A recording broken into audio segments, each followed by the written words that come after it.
जैसा कि हम सब फिर से समझ पा रहे हैं कि प्रोडक्ट एनालिसिस कितना ज़रूरी है किसी भी चीज़ को या किसी प्रोटोटाइप को मार्केट में लॉन्च करने से पहले। उसी से उस प्रोडक्ट या प्रोटोटाइप की सक्सेस डिफाइन की जाती है। ठीक वैसे ही अगर एक स्टार्टअप ओनर या बिज़नेस पर्सन या इनोवेटर की जर्नी को देखा जाए तो काफ़ी सारे फेलियर्स को फेस करना पड़ता है। और कहीं न कहीं सक्सेस एक रात में नहीं मिलती, जैसे quote that Rome was not built in a day, ठीक वैसे ही सर काफ़ी सारे स्टार्टअप ओनर्स हैं जो फेलियर को फेस करते हैं। तो उस टाइम पे जब डाउनफॉल आता है तो कैसा माइंडसेट रहना चाहिए किसी भी फाउंडर का या किसी भी इनोवेटर का? बिल्कुल, बहुत ही अच्छा क्वेश्चन, क्योंकि ज़्यादा तो फेल्योर ही है सबके पास। और फेल्योर के बाद मुझे लगता है कि बहुत कम लोग हैं जो अ, उसको कर री आते हैं, वापस आते हैं। ऐसे कुछ एग्जांपल भी हैं मेरे पास, जो स्टार्ट हुए, फिर वो फेल हो गए, उनको फंडिंग भी हो गई गवर्नमेंट से, फंडिंग को मिसयूज़ कर लिया सेकंड पार्टनर ने, फिर वो फर्स्ट पार्टनर। ऐसे एग्जांपल हैं मेरे पास। और रिसेंटली एक बच्चा यहाँ पर इस तरीके का आया, और उसको मैंने मदद की कि वो फंडिंग क्रैक करे, और हमने उसको एक अच्छी फंडिंग भी दिलवाई। वो फेलियर होने का मतलब ये है कि आपने कहीं न कहीं उस प्रोडक्ट को मार्केट में लाने के लिए कहीं न कहीं कम मतलब मेहनत की। हमें क्या करना है, उसका फीडबैक कलेक्ट करना है। उस फीडबैक को कलेक्ट करके, आइटरेट करके, अगर प्रोडक्ट आपको लगता है कि आपका प्रोडक्ट फेल हुआ ड्यू टू लैकुना और legacy with checking the market, market ठीक से चेक नहीं किया, तो आपने सीधे ही लॉन्च कर दिया। कर रहे हैं ऐसा काफ़ी लोग। तो अगर हम ऐसा कर रहे हैं तो हम उस चीज़ को करेक्ट करें, क्योंकि अपने आप को जानना बहुत ज़रूरी है। और मुझे लगता है कि कोई फेलियर कोई बड़ा वो नहीं है, क्योंकि जितनी भी स्टार्टअप जर्नी है उनमें ये कहा जाता है कि मिनिमम 3 साल तो आपको उस जर्नी में को देने पड़ेंगे। लेकिन हम क्या 3 साल दे पा रहे हैं बिल्कुल ईमानदारी से? वो 3 साल अगर हम देते हैं अपने किसी भी एंटरप्रेन्योर को या बिजनेस को, तो 3 साल में ही आपको बिल्कुल क्लियर आपके माइंड में पिक्चर आ जाएगी। लेकिन लोग साल में, 2 साल में, 1.5 साल में उसको ड्रॉप करते हैं। मुझे नहीं लगता जितने भी फेल्योर होते हैं वो विद इन 3 ईयर वाले ही होते हैं, उनसे पहले ही वो ख़त्म हो जाते हैं।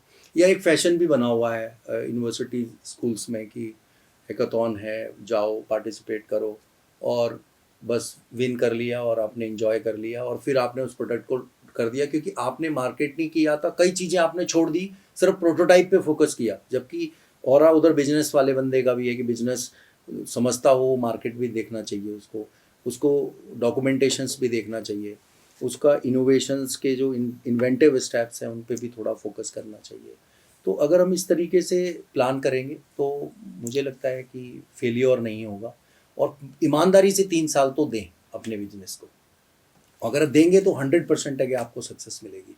और डिमोरलाइज नहीं होना है। हम तो बच्चों को ये कहते हैं, मैं थोड़ा ग्रेजुएशन की बात करता हूँ। मान लिया ग्रेजुएशन 4 ईयर का है, तो बच्चा फर्स्ट ईयर से ही स्टार्ट कर ले, और वो अपने पूरा पावर के साथ सेकेंड ईयर, थर्ड ईयर, और universities are supporting to those guys. Like Sankalp आप देख सकते हैं, बहुत सारे बच्चे हैं यहाँ पर जो पेटेंट्स और ये स्टार्टअप कल्चर में हैं, उनको स्पेशल फैसिलिटी, ट्रीटमेंट वो हम दिलवा रहे हैं कि भाई उस बच्चे को अगर कहीं पर कुछ खरीदना है, सामान खरीदना है, तो हम इंटरनल कुछ फंडिंग भी करवाने की कोशिश कर रहे हैं, और उनको गाइड कर रहे हैं कि किस तरीके से आप फंडिंग के लिए अप्लाई करो, क्योंकि नॉलेज ही कम है।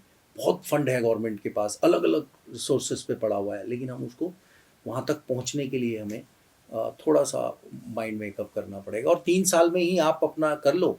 और अगर आप कहीं पर फेल भी हो जाते हैं तो रीगेन, अगर आपको लगता है कि चलिए मैं ड्रॉप करता हूँ थोड़े समय के लिए और अब जॉब करता हूँ। ऐसा ही एक मेरा एलपीयू का बच्चा है जिसने के पास 3 फंडिंग आई। एसटीपीआई त्रिपुरा से उसको 25 लाख की फंडिंग हुई, नेस्कॉम से उसको 12 लाख की, ऐसे 10-12 लाख की फंडिंग हुई।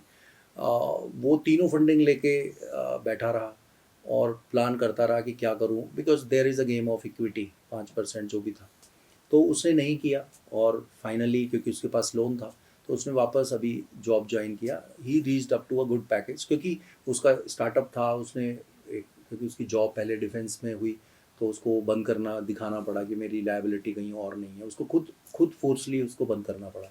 तो अब वो दोबारा वापस आने के लिए, क्योंकि उसको पता है कि वो पिच करेगा, उसकी फंडिंग 100% है, लेकिन वो अभी फिर जॉब वाले फोटे में आ गया क्योंकि उसको लोन देना था। ठीक है, वो अपना लोन करेगा और उसका काम, उसकी सोच ही है कि मुझे करना अपना ही काम है, तो वो आ जाएगा 2-4 साल के बाद वापस। और कंपनी बहुत अच्छे से एक्सेप्ट करती है कि अगर आपने स्टार्टअप किया है और आप फेल हुए हैं और आपको रियली सेल्फ एनालिसिस करके उस फेलियर का पता है, अगर कि नहीं भैया मैंने मार्केट में थोड़ी कमी छोड़ी थी, या मैंने फीडबैक मुझे मिला लेकिन मैंने आइटरेशंस नहीं किए, मैं सिर्फ उसी को एक ही चीज़ को लेके चलता रहा, मैंने लोगों की कम सुनी, ये मार्केट ठीक से नहीं किया, तो ये सब चीज़ें अगर ईमानदारी से मैं एनालिसिस करूँगा तो मुझे नहीं लगता कि आपको अनसक्सेस मिलेगी। और इन केस 1% गलती से हुआ भी तो आपको कंपनी में जॉब आराम से मिल जाएगी, क्योंकि कंपनी को भी ऐसे लोगों की ज़रूरत है कि भाई चलो इसने स्टार्ट किया और ही नोज़ कि कहाँ कहाँ ये फेलियर के रीज़न बने, तो maybe that will give some hand to that industry कि किस तरीके से उसको आगे ले जाया जा सकता है। Thank you sir. तो जैसे सर ने बताया कि फेलियर एंड नहीं है, ठीक वैसे से असफलता एक विराम नहीं है, एक पूर्ण निर्माण की कथा है। ठीक उसी को मद्देनजर रखते हुए आपने क्या सीखा? अपनी गलती को एनालाइज करना, वापस से कम बैक करना, वो एक फेलियर के लिए सबसे इंपॉर्टेंट होता है अगर आप एक ट्रू एंटरप्रेन्योर है, अगर आपके अंदर एक एंटरप्रेन्योर स्पिरिट है। ठीक वैसे ही हम जो हमारा दूसरा और आखिरी चरण है जिसमें हम चाहते हैं कि मैम सर अपने एक्सपीरियंस से, वो शिक्षक भी है जो काफ़ी स्टार्टअप्स को मेंटर करते हैं और एडवाइस करते हैं, मैं चाहता हूँ कि आप हमारे दर्शकों को एडवाइस दें, हमारे स्टार्टअप ओनर या कोई जो देख रहा है जो इससे मोटिवेट होके कुछ नया करे, जो इनोवेट करे, एक एडवाइस जो उसे हमेशा ध्यान में रखना है अपने जर्नी को लेके। तो मैम आपसे शुरू करेंगे। जी। मेरा हमेशा से स्टार्टअप्स को या फिर जो लोग स्टार्टअप करना चाहते हैं उनको एक एडवाइस ज़रूर रहता है, वो रहता है आईपीआर से रिलेटेड। जैसे कोई भी स्टूडेंट है, वो कोई नया काम करना चाहता है, उसने एक इनोवेशन किया। अब मैं हमेशा उसको ये बोलती हूँ कि कभी भी मार्केट में लॉन्च होने से पहले उसको रजिस्टर ज़रूर करवाएं, क्योंकि कई बार क्या होता है कि हम वो गलती करते हैं कि या तो हम लॉन्च जल्दबाजी में कर देते हैं, या फिर हम ये ध्यान ही नहीं रखते कि उस तरीके के सिमिलर प्रोडक्ट्स मार्केट्स में ऑलरेडी हैं, या फिर बिल्कुल सेम काइंड ऑफ प्रोडक्ट है जो कि कल को आपके ऊपर क्लेम कर सकते हैं। दोनों चीज़ें हो सकती हैं। क्या आपका आइडिया चोरी भी हो सकता है, या आपके ऊपर क्लेम भी लग सकता है कि आपने किसी और का किया। तो सबसे पहला स्टेप, सबसे पहला एडवाइस कि अपना कोई भी इनोवेशन है उसको रजिस्टर ज़रूर करवाएं, अपना आईपीआर ज़रूर लें, जिससे कि आपको आने वाले टाइम में कोई भी लीगल प्रोसीजर में इश्यूज़ ना आए। तो सबसे इम्पॉर्टेंट रजिस्ट्रेशन ज़रूरी है, और उसके बाद मार्केट। उसके बाद तो ये है कि आपको प्रोडक्ट लॉन्च करना है। जैसे हम तब शुरू से अभी तक बात कर रहे हैं कि मार्केट को आपको स्टडी करना ही है, अदरवाइज़ मार्केट बाद में स्टडी करेंगे, प्रोडक्ट पहले लॉन्च कर देंगे तो वो गैप आ जाएगा, एक बहुत बड़ा गैप आ जाएगा। अब प्रोडक्ट मैंने लॉन्च कर दिया, अब मुझे समझ में आ रहा है कि मार्केट में तो इस प्रोडक्ट को बेचने के लिए मेरे पास लोग ही नहीं है, और मैंने इसमें 1 करोड़ लगा दिया, 10 करोड़ लगा दिया। अब उस गैप को फिल करने का जो वक्त है या फिर जो आपके ऊपर प्रेशर है वो बहुत ज़्यादा है। तो जैसे अभी तक हम बात करें, फेलियर की सबसे ज़्यादा प्रॉब्लम जो आती है वो इसी पॉइंट पे आती है कि प्रोडक्ट लॉन्च पहले हो जाता है, मार्केट एनालिसिस बाद में होती है। तो मुझे लगता है मेरे ये 2 पॉइंट्स आप ध्यान रखेंगे तो शायद आपको बहुत हेल्प होगी।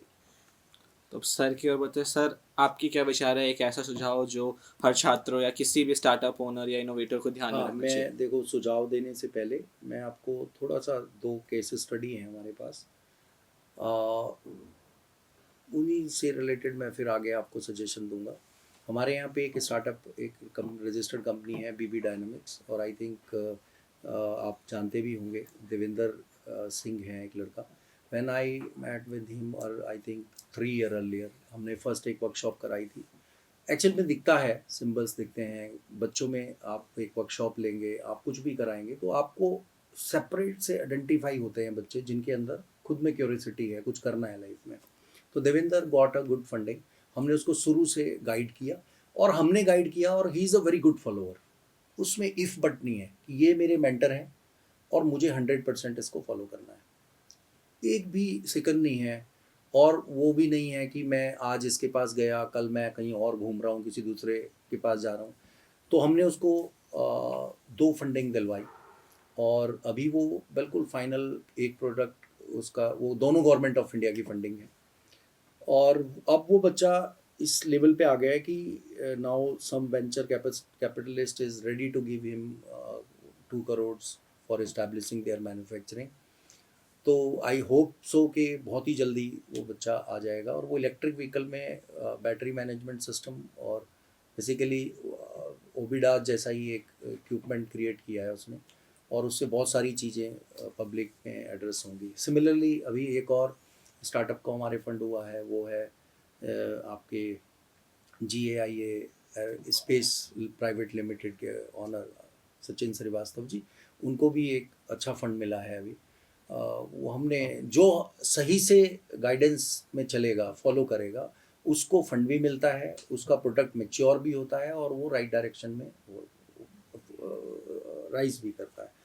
तो सभी के लिए मेरा ये एडवाइस है कि फॉलोवर, जिसको भी मेंटर बनाना है, मेंटर जैसे कहते हैं ना कि गुरु ज्ञान, गुरु बनाना, गुरु बनाने के लिए बहुत गुरुज हैं। कौन गुरु से राइट नॉलेज आपको मिलेगा, वो इसका सबसे बड़ा आधार है कि आपको मेंटर सिलेक्शन में आप 20 जगह जाओ, घूमो, जो बेस्ट लगेगा उसको फॉलो करना स्टार्ट करो।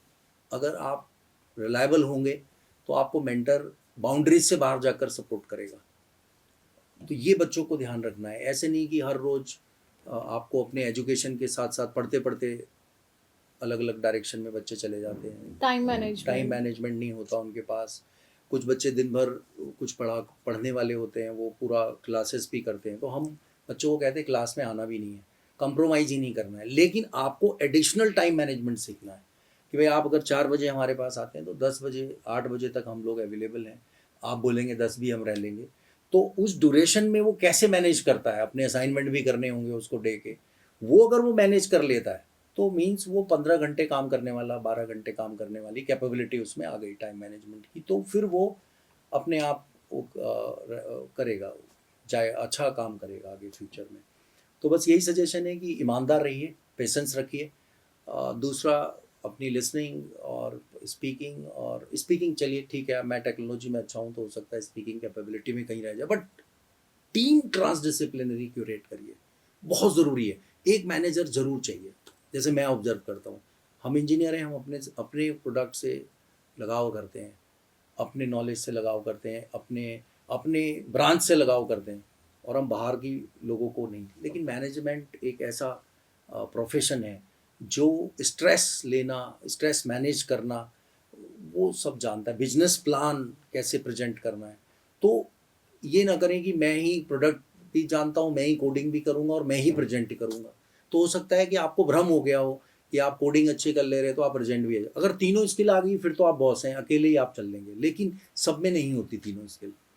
तो जो भी स्किल आपकी अच्छी है उसको यूज़ करें, और जो अनदर स्किल चाहिए उनके लिए हैंड होल्ड करिए आप। और मुझे लगता है कि अच्छे प्रेजेंटर आपको सोशल साइंसेस में मिलेंगे, जो अपनी बात को रखने में और प्रोडक्ट को एक्सप्लेन करने में बहुत अच्छे होते हैं। ठीक है, तो मेरा सजेशन ये है कि ट्रांसडिसिप्लिनरी ग्रुप बनाकर तब लीड करें किसी इनोवेशन को, तो आपको बहुत फ़ायदा देगी। यानी कि सर अपने आप को लिमिट नहीं करना या किसी बाउंड्री में सेट नहीं करना, मेरा यही नीश है। आप एक नीश को फॉलो करें, आपका ग्रुप, आपके टीम में डाइवर्सिटी होना चाहिए, अडेप्टेबिलिटी होना चाहिए, और आपको क्यूरियोसिटी होनी चाहिए कि आप कुछ करना चाहते हो, और तभी आपको सक्सेस मिलेगा। यही कर्तव्य पथ है, और इसी के साथ धैर्य को रखते हुए आप अपनी इनोवेशन और स्टार्टअप जर्नी को फॉलो कर सकते हैं। आज हमारे 2 वक्ताओं को हमारा कोटि कोटि धन्यवाद, क्योंकि आपने हमें अपना बहुत मूल्यवान समय दिया, और अपने ज्ञान के लिए भी thank you once again. And जो भी बच्चे या जो भी छात्र इस वीडियो को देख रहे हैं, हमारी यही आशा है कि आपने इससे कुछ सीखा होगा, एंटरप्रेन्योरशिप के बारे में जाना होगा, एक माइंडसेट, एक आइडियोलॉजी डिफरेंस जो आप शायद नहीं कर पा रहे थे, शायद अब वो आप क्रिएट कर पाएँ।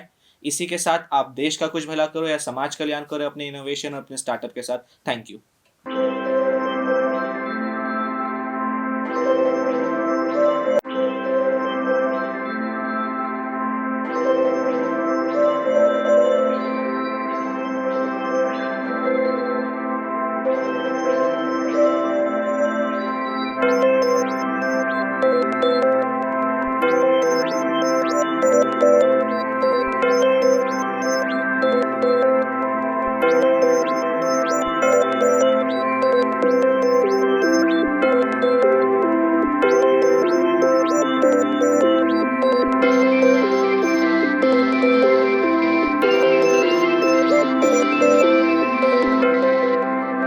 है।